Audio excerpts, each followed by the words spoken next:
একটা গাধার খাল ছাড়ানোর পর যখন সেটাকে ভালোভাবে পানিতে ভিজিয়ে রাখা হয় তখন খালটা নরম হয়ে যায়। এরপর শুনলে সত্যিই অবাক হতে হবে, কারণ সেই খাল থেকেই এমন একটা জিনিস বানানো হয় যার কথা শুনলে অনেকেরই জিভে জল চলে আসে।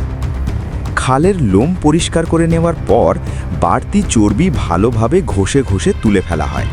তখন খালটা একদম মসৃণ হয়ে যায়। এরপর সেটাকে ছোট ছোট টুকরো করে দীর্ঘ সময় ধরে পানিতে ফুটানো হয়, যাতে টুকরোগুলোর ভেতরের সব রস বের হয়ে আসে, কারণ সেই রসের মধ্যেই থাকে কোলাজেন। এরপর ওই রসকে আবার গরম করা হয়, যতক্ষণ না সেটা ঘন জেলের মতো হয়ে যায়। তারপর সেটাকে বিশেষ মোল্ডে ঢেলে শুকানোর জন্য রাখা হয়। শুকিয়ে গেলে সেখান থেকে ছোট ছোট পিস বানানো হয়।